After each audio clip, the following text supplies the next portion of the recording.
It's time to take command with former NFL tight end Logan Paulsen and former Commanders beat reporter Craig Hoffman. Take Command podcast from Odyssey Sports. I'm Craig Hoffman. That is Logan Paulsen. 10 years in the NFL for him.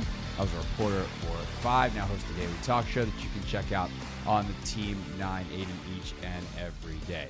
All right, Logan. By the way, how many playoff games did you play in your career? Just one. I've already told you. Yeah, 2012. Did I ever tell you this story? This is a kind of interesting story. I know this is immediately off topic, but it's all right. No, I mean the playoffs. It's the off season now. What is the topic? So I think I've said this story before, but I think it's really, really cool. So like when I was a rookie, Mike Shanahan came in and had everybody in there, all 90 guys plus 25 coaches, and then there was like 10 or 15 staff, trainers, strength coaches, like, administrative people are in there, the GM's in there. And he says, hey, how many guys have, had been part of a winning season? And, everyone, half the room puts their hand up. He says, okay, how many guys have been to a playoff game? Of that half, people put their hand down. Then he goes, okay, how many have won a playoff game? And then it's even less. How many have won a divisional game? Less. And then it's like, how many have been to a Super Bowl? And I swear there's, hundreds of years of coaching experience in this room. And there's like 4 dudes with their hands up. And he says, all right, how many people have won a Super Bowl? And it's like, he puts his hand, he has his hand up the whole time, obviously, because he won a Super Bowl. And then it's like him and Fletch with their hand up at the very end. And it always because you're like, oh man, I played 10 years. I should have been in a playoff game. But it just shows you like how hard it is to get there. Like there were coaches who'd been coaching for 30 years who'd never been in a playoff game. And that is just like mind boggling to me how hard it is and how fans are so, like playoffs are bust, but it's hard. It's hard to win games like that. It's hard to get there. So just little tangent there, but I love that story. And I know I've said it before, but. Well, it is on topic because it's a great setup to remind people how freaking good the Chiefs are. Oh. They've now won 2 of the last 4 Super Bowls. They've played in 3 of the last 4, and they win again behind an all-time second half performance. And we can talk about the holding call, which James Bradbury himself said was a correct call. And it probably was. It was enhanced, and certainly what the referee saw was enhanced by one of the worst fields we've ever seen, if not the worst field that we've ever seen, because the receiver kind of loses his footing a little bit. But at the end of the day, they didn't cost the Eagles the game.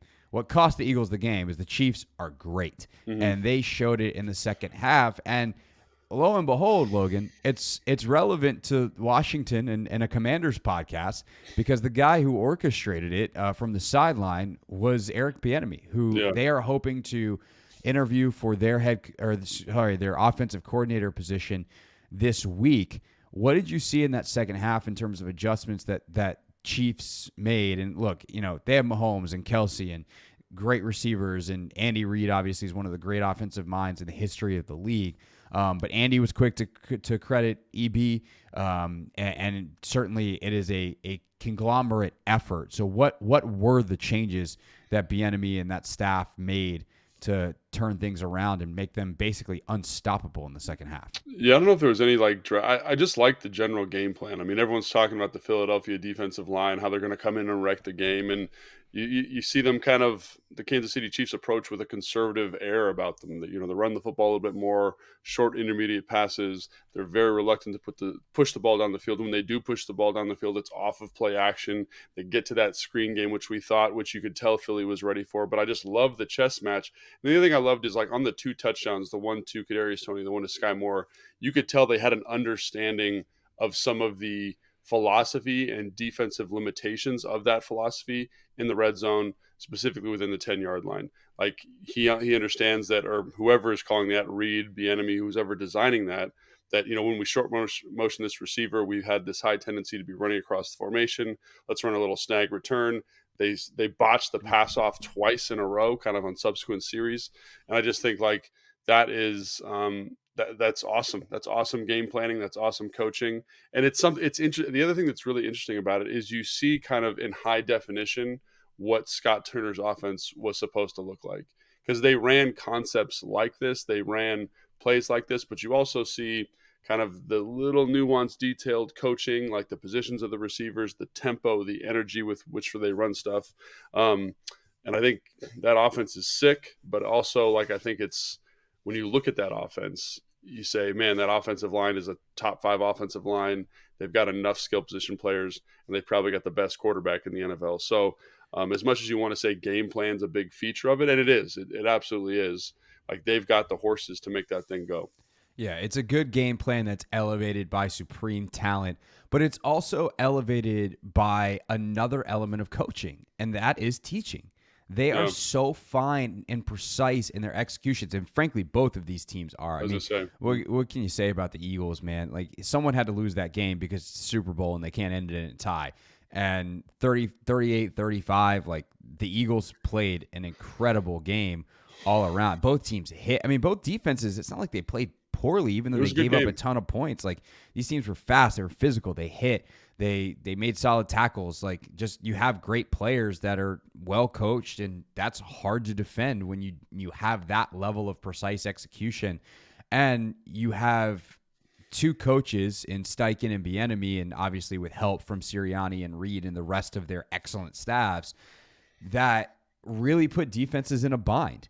And, like, you can fly to the ball, but you're flying to an open guy because you got two guys you got to decide, and there's no right answer. Because if you pick player A, they're going to throw it to player B. You pick player B, the quarterbacks are good enough to see that and throw to player A. Like, they just do a good job with that stuff. And I think you can see, especially in the red zone, Reed said after the game, those 2 touchdowns on the short motions were 2 different plays, but same route and same concept, right? Like, not concept in terms of like pass concept, but same concept in terms of we have this tendency.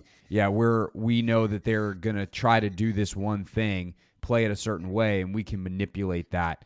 But it's also like, here's the thing that I really appreciated about this, Logan, and what makes a guy like Bieniemy, you know, assuming that he plays a big part in this, which certainly he does. He's the offensive coordinator.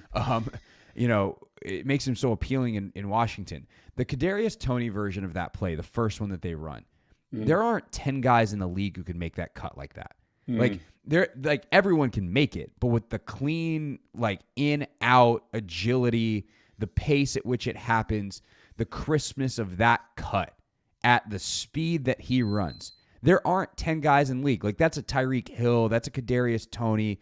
Like, that's maybe a Curtis Samuel. Like, that is a really, really high-level athletic maneuver. And to leverage that skill set in that spot shows an understanding of how to use your guys at precise moments to do maximum damage. And I think that skill set was so lacking in Washington last year, where it's like, why are we doing that thing with that guy? Why can't you just try to get the ball to certain players in certain situations more often? And, you know, it's not part of the offense. We'll make it a part of the offense. You got to be able, other teams do it. You got to be able to figure out how to get it into your offense.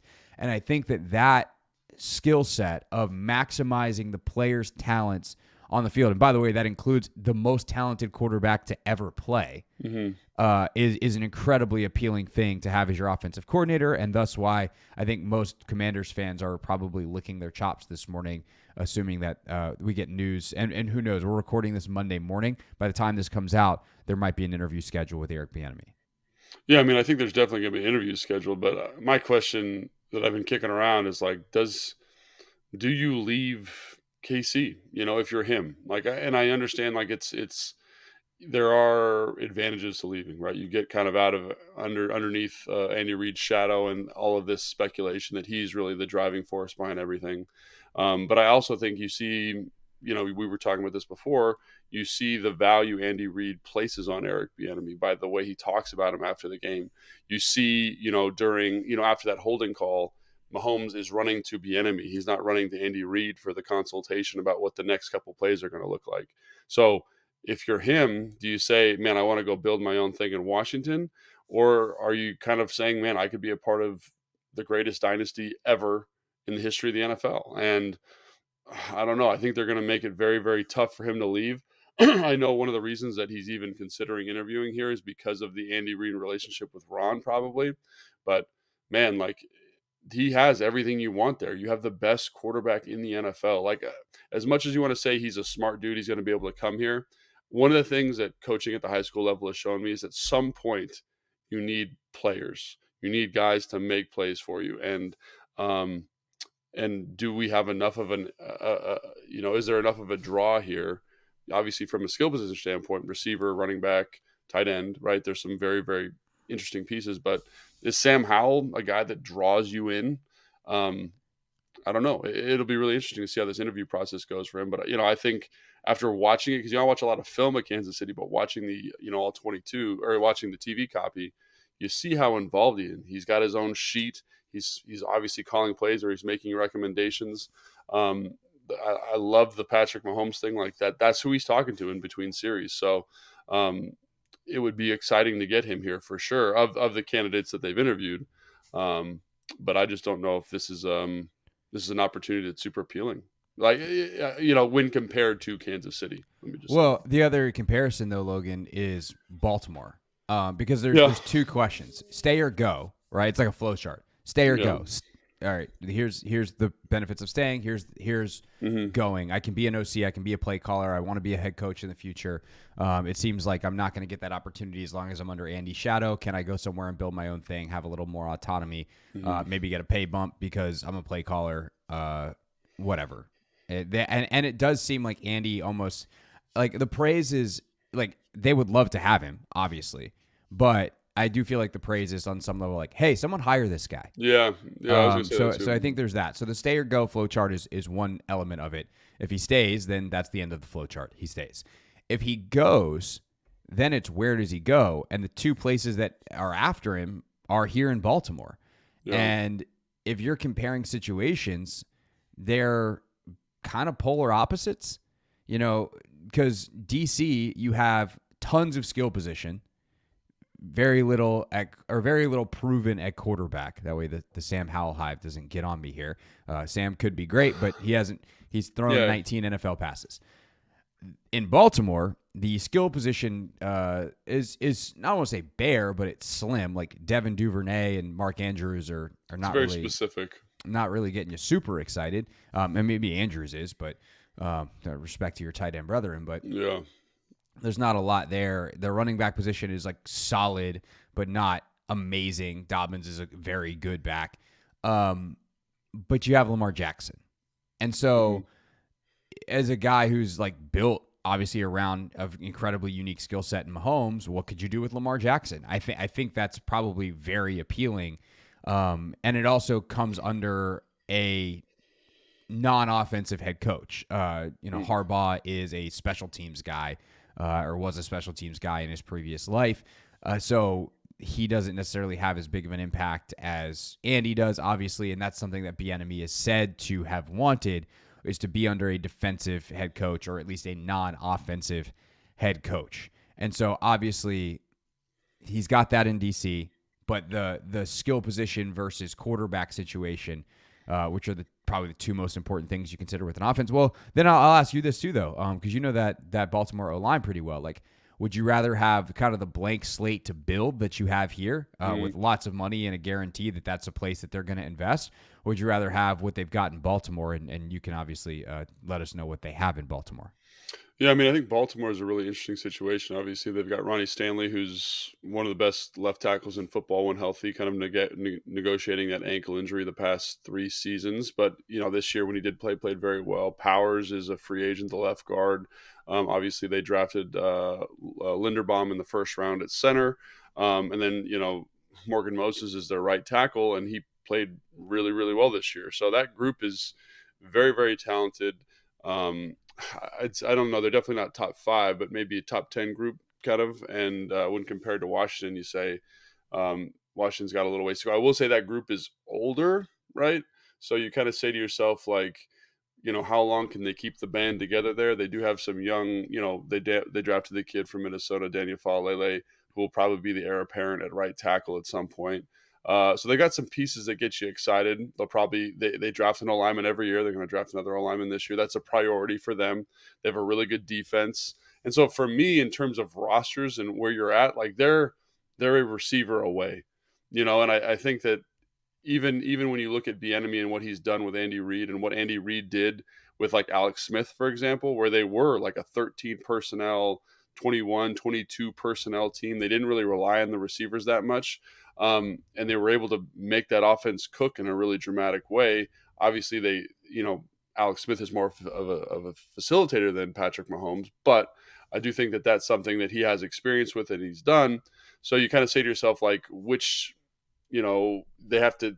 The thing, I want to bring this up because I wanted to bring this up for a couple weeks now, is as much as we want to say there's good offensive line talent in this draft, and you could easily get, 2-3 starters in the draft because that's the kind of offensive line pool they have this year, especially in the first 3 rounds. Offensive linemen take like a year or 2 to develop. So are you going to be willing to kind of ride that out? I think you do have better job security in Baltimore comparing the 2 jobs, but offensive line's got to develop. That takes a little bit of time.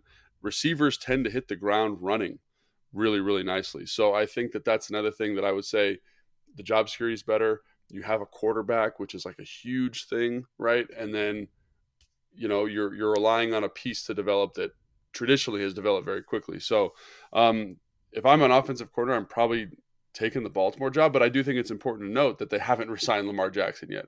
So I'm going to wait till that happens if that's what's on the table. Right. I mean, I do think too that if you're Bieniemy, are you thinking about upper mobility as well? And this is something I've said about this job the whole time. You can look at the 1 year for Rivera in a couple of different ways. But one of them is definitively if a new owner comes in and likes you better than him, they could just bump you up. Like if you go 7-9, but the offense has a good year and shows promise, and the defense has an off year, or, Rivera makes some bad coaching decisions and time management or whatever that cost you games, and the owner's like, or a new executive vice president of football operations who's brought in over Rivera's head is like, hey, the head coach is a problem, but this Bieniemy guy, he's great. You have to wonder if that's potentially appealing too. And I know that sounds off and untoward and it's uncomfortable, but like realistically, I think it's a possibility. So yeah, I just would say, is there a precedent for that? Like, I mean, anytime this happens, they tend to just hire outside. Everyone gets fired. They tend to hire outside. So that would be kind of my thought on that. Sometimes head coaches get fired and, the interim guy winds up getting the job. Obviously, it didn't happen the last couple of years with some guys that maybe should have, and Steve Wilkes and Rich Bisaccia.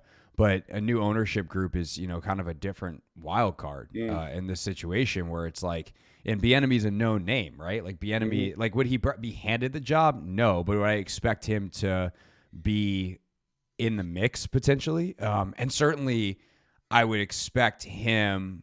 I mean, I guess Del Rio would be named, but who knows? Maybe if Ron would even get let go, because let me just not beat around it. Like this is exactly what happened in Carolina with Ron. Like Ron mid-year, his first year under the new owner, or second year. Sorry, it was the second year, but it could happen mid-year.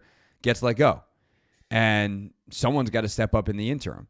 And while JDR would seem as a former head coach like someone that could certainly do that, maybe that's the chance for Bieniemy to get up in front of the room and show what he's got, and that's a bit of an audition. So I don't know that Eric would be thinking about that on the front end, but I think it should be mentioned in the realm of possibility.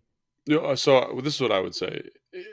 I think that's a really interesting approach. But if I'm looking to be a head coach at some point, I don't want to go to a place to be an interim head coach. And the reason I don't want to do that is because Ron's culture has been established. It's not my culture. It's not my leadership style. It's Ron's leadership style, or whoever the head coach is, Ron in this example. So if I'm Bieniemy, I'm saying, I'm going to go to Baltimore for a year. We're going to get that offense cooking. And then the second this job opens up, if it does open up, I get to interview as a fresh candidate. So I can kind of lay my film down with a team that I think is closer than Washington, right? Obviously they were a playoff team or a borderline playoff team. I forget what it was. Yeah, they made it. And then, so I get a better roster. They have a better offensive line, they have a better quarterback, better defense. I can make that thing turn around. Everyone in Baltimore is going to be singing my praises because we're going to throw the ball more than 5 times a game. I'm going to come in here and interview for this position. I'm going to crush it. And then it's my deal, as opposed to dealing with all of the kind of baggage of being an interim head coach. Like, I'm just going to skip that whole process. That's if I was the coach. Now, I'm sure there's a world where Bieniemy or a number of offensive coordinators are like, oh, this is a path for me to kind of fast track this. I don't know if I would see it that way, but that's just my perspective.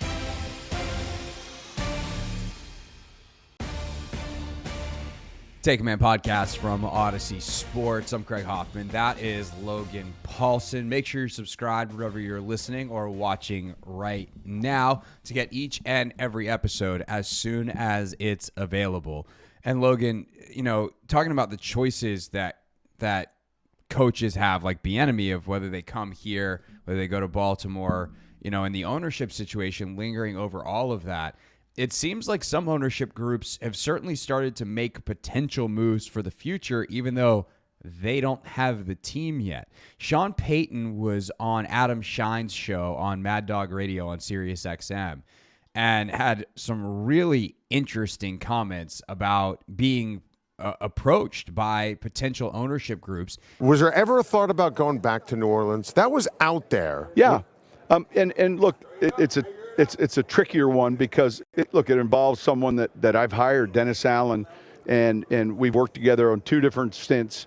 But I think in the end, for me, it was looking really closely at these teams, and then there was everyone's waiting to see what happens in Washington, and there was some interest from some potential ownership groups that are going to be bidding on, that currently have bid on that team, that were getting ahead of the game, saying, wow, hey, if we get awarded this team, would you? And so there were a lot of different things at play. That's interesting. Right? And that's a place that's had great tradition. Like when I came into the league, Adam, my first 2 years were Philly. Of course, yeah. My next 4 years were New York Giants. So you know all about that. And then my next 3 were the Cowboys. That my whole entire NFL career prior to New Orleans was NFC East. And what happened to that program? Was that one that made you think a little bit? Listen, that place, my uncle loved the Washington franchise. Last year, we go there to play. And pregame, I'm looking up in the crowd. A third of the fans are Saints fans. And I'm like, what happened to this place? Yeah. That was one of the sad. 6. That was one of the 6 pillars. They used to fight for tickets in divorces. I mean, there's a 50-year wait list to get tickets. It's sad. That was a special place. It was. So it'll come back. I hope so. He wasn't pressed and didn't specify, certainly, and I don't think he would have, which groups were interested in him. But we had heard, Rex Ryan went on ESPN and said, like, oh, well, watch for Sean Payton in Washington.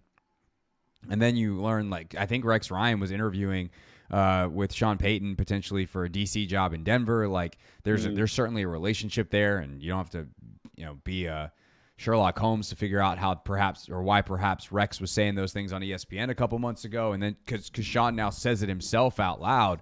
What do you make of that and the potential for new ownership to come in and make changes perhaps more immediately than we thought if the timeline is by the end of March, and how that could affect, say the OC search? Right. Well, I think that Sean Payton is a unique candidate in this environment, right? Obviously, he's the hottest coaching candidate, quite frankly, right? You don't give up first-round draft capital for coaches traditionally and give them big contracts, but his pedigree, his proximity to being a head coach, what he did in New Orleans, I think that all speaks for itself. So if you're a ownership group coming in and you say there's an opportunity to hire Sean Payton, which there was, I'm going to explore that. I'm going to kind of kick the tires on that, see if he has reciprocal interest, and see if we can get something done. And I think that he is a unique case, right? It's not like every coaching candidate affords you this opportunity to kind of say, we don't really need to interview him. We don't really know what he's bringing.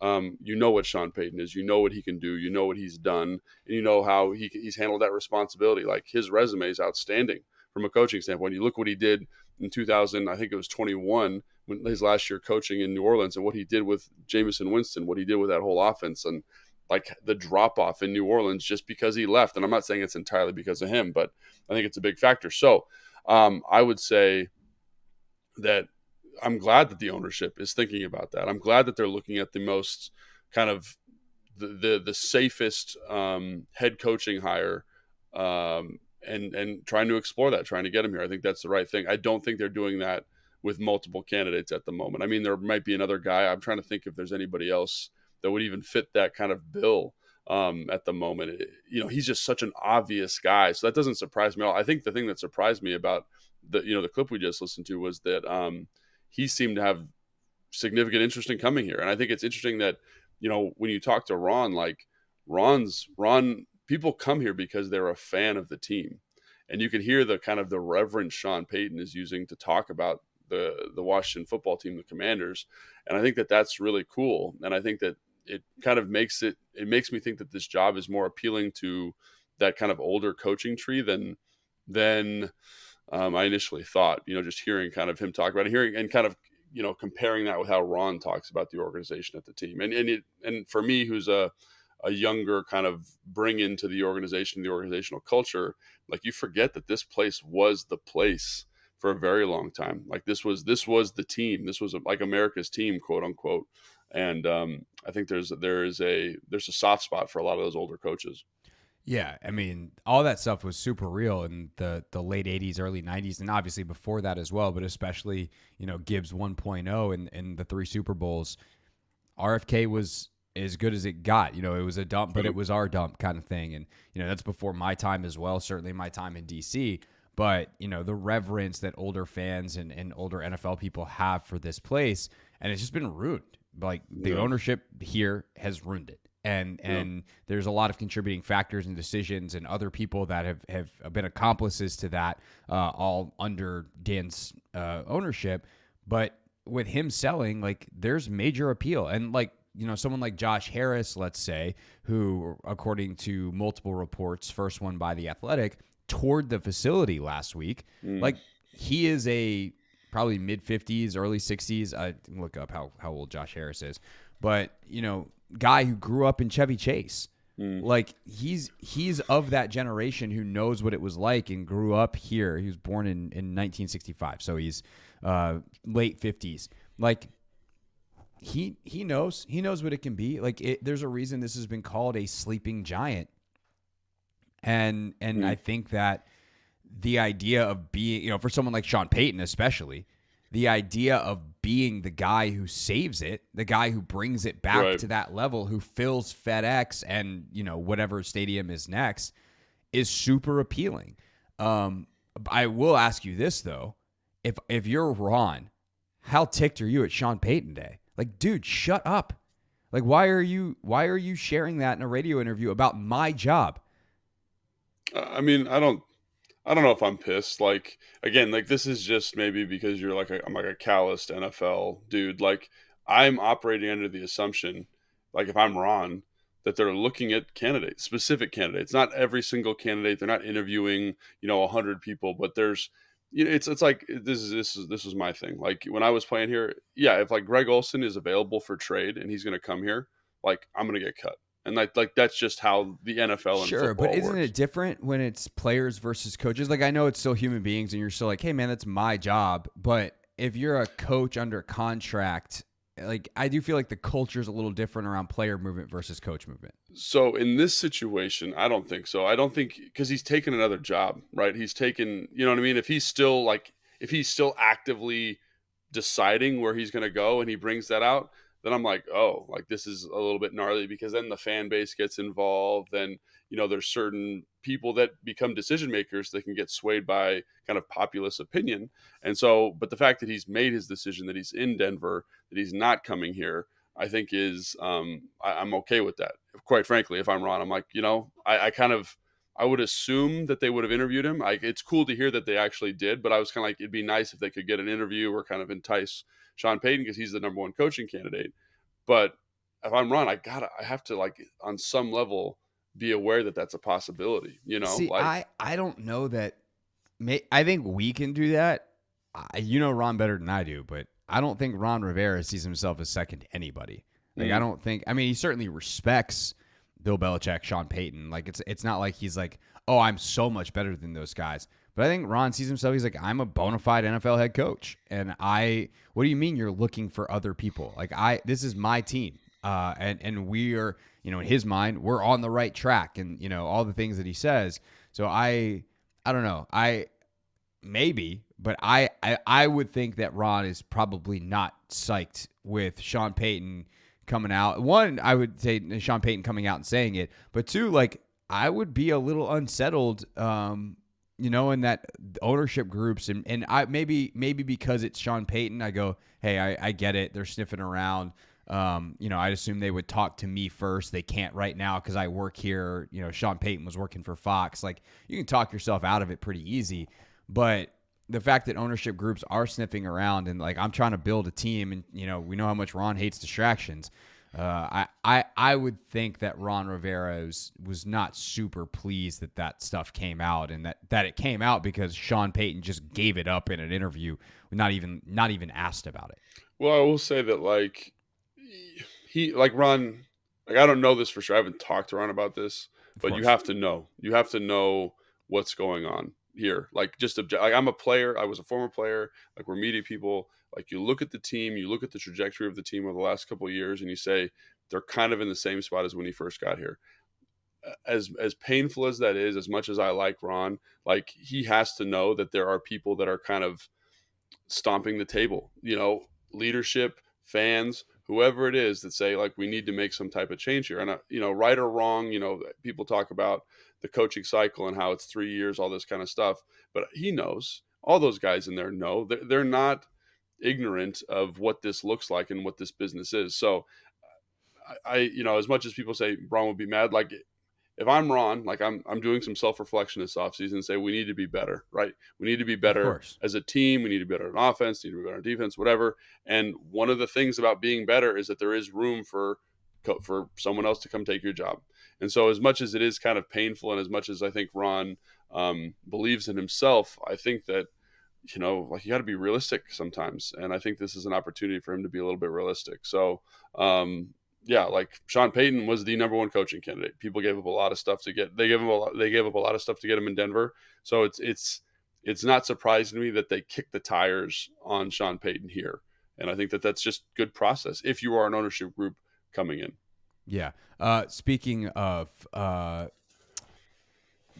Josh Harris and apparently one other ownership person or ownership group toured the facility last Friday. That's certainly noteworthy.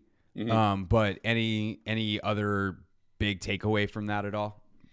No. If I'm buying something, I want to see what it looks like, I guess, right? I don't know. It would be interesting to see how the ownership, how these investors or these people that are potentially buying the team, ownership groups, view the facilities and view, the state of the franchise.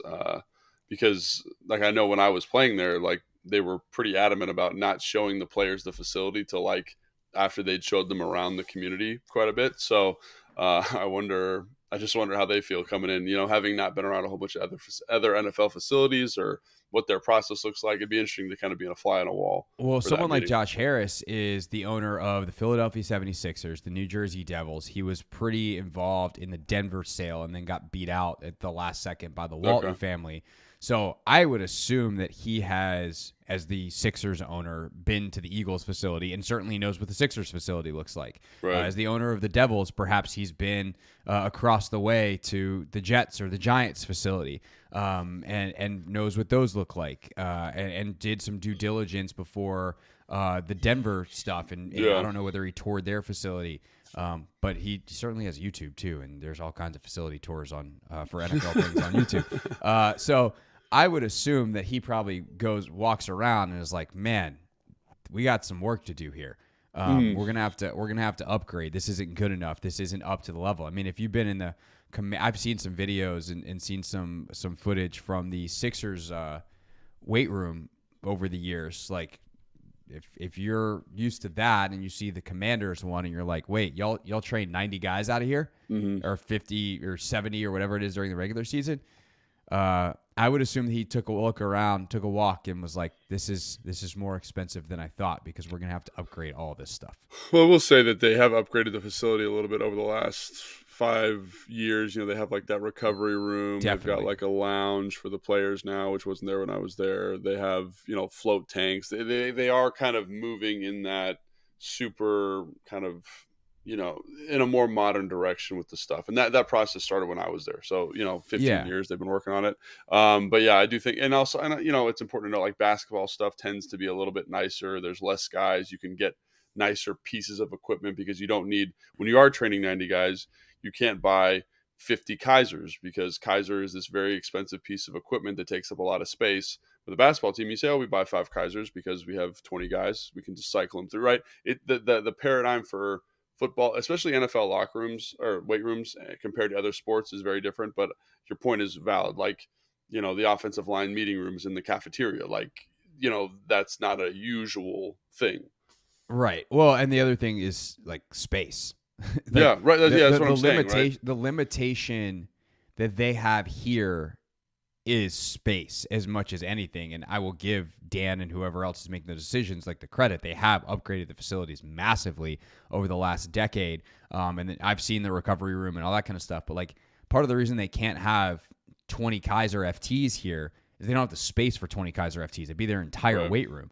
Yeah. The Bills have that kind of stuff. Other teams have that kind of stuff. Minnesota's got like Denver insane. Does, Denver, Dallas. Like, if you want to compete, part of it is building out more space. So whether they sell that land in Ashburn and then ultimately go somewhere else where the new stadium is and kind of do the all-in-one bit like San Francisco and some others have, or they just build out, that turf field that has been there forever. Like, that would also be, now we're getting into some real specifics of the Ashburn landscape, but to try to even out some of that terrain and then use some of that other space would be probably a lot in terms of the landscaping and all that. But there is space available if you want to get super into the construction. Yeah.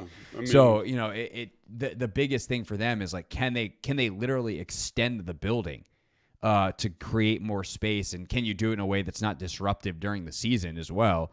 Like, that's a huge off-season project. And by the way, the off-season is also a time when there's a lot of people. Actually, there's more people in the building. Right. So, it's a tricky thing. I was just going to say, like, when I was in San Fran, like, the weight room was like a warehouse, so you could easily take that football field.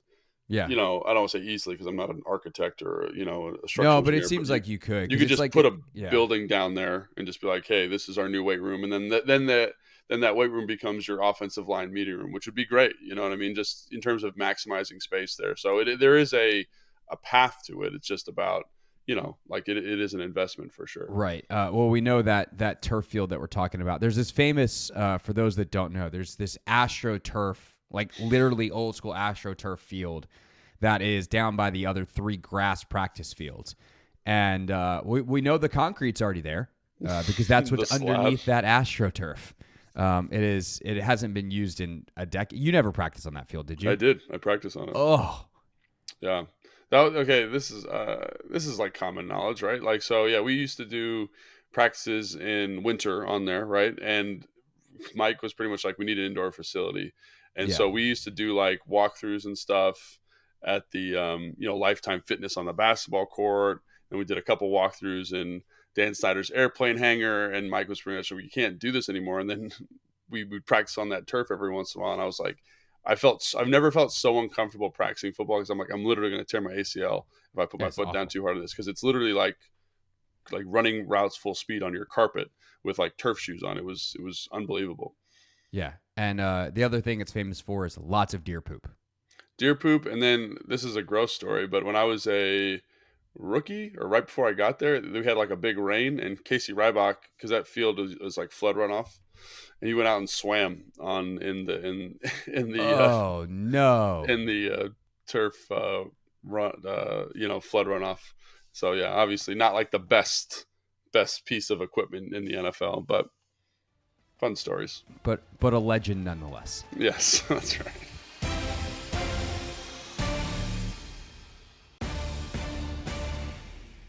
Take Command podcast from Odyssey Sports. Logan Paulsen there. Craig Hoffman here. Wrapping up Super Bowl week with the last of Ron Rivera on Radio Row. And we've reached the Sam Howell portion of the program, Logan, the thing that everyone's been waiting for. Ron kind of built, I think, this comment all week. He talked about, with a lot of consistency, about, Sam's going to be our QB1 in the spring.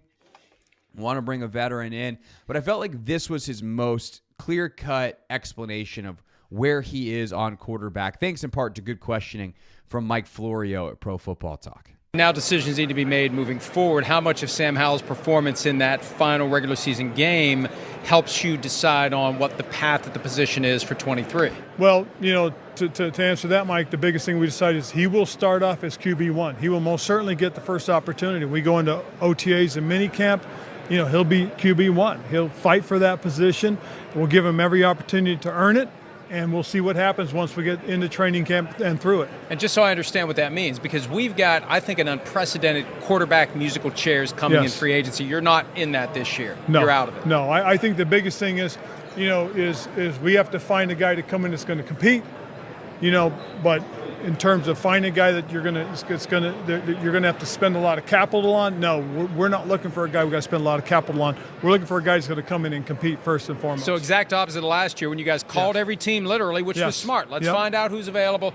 That's not your business this year. It's Sam Howell with a veteran backup, which you'll sift it out once the music stops and the starter spots are all filled. We want to find the right situation, a guy that can come in and be that supporting guy that can really help him grow and become the guy that gives you an opportunity to win football games.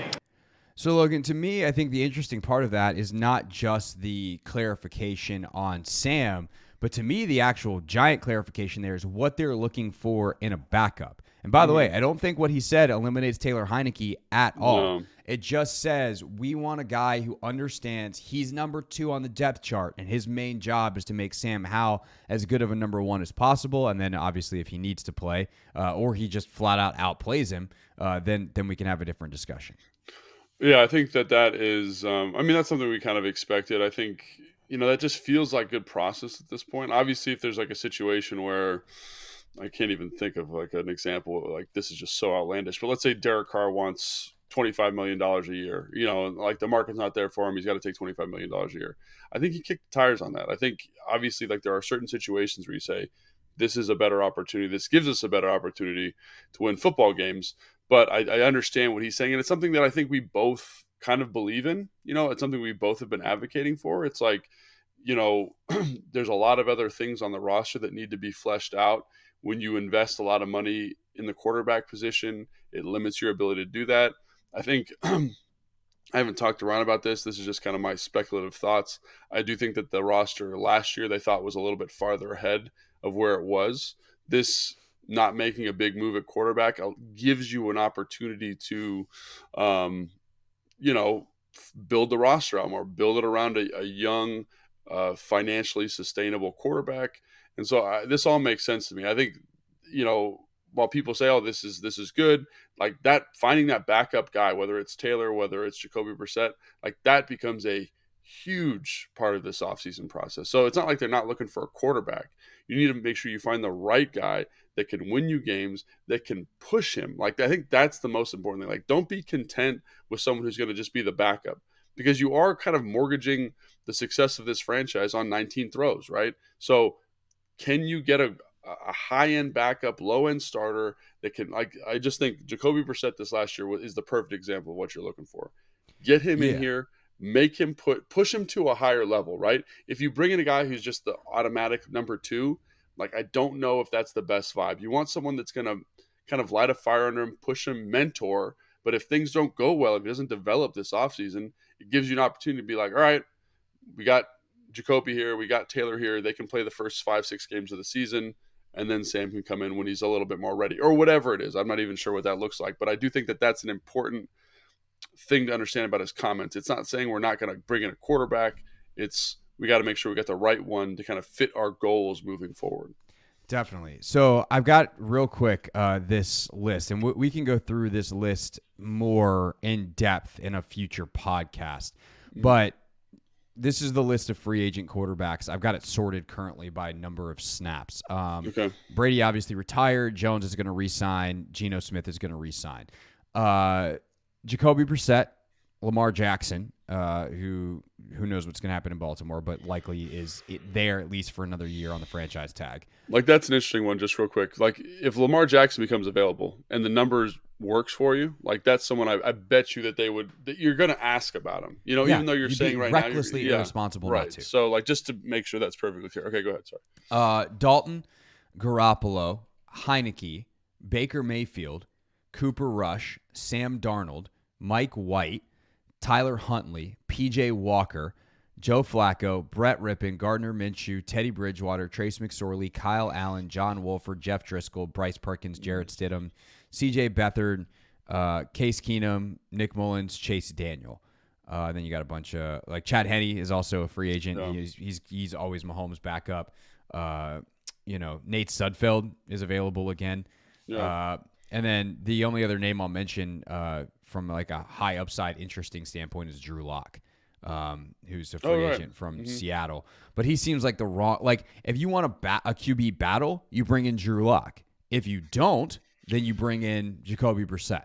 Like Andy Dalton's an interesting name on there. You want a guy who's got some experience, who's been in a couple different offenses, who understands how to bring a young guy along. You saw that a little bit with Andy Dalton last year before the season when Jameis was named the starter, like kind of having that other set of eyes, kind of the coach on the field. Like that's what I'm looking for in this position. Obviously, Drew Lock, if those other guys sign other places or they're too expensive, Drew Lock is a fine guy to bring in.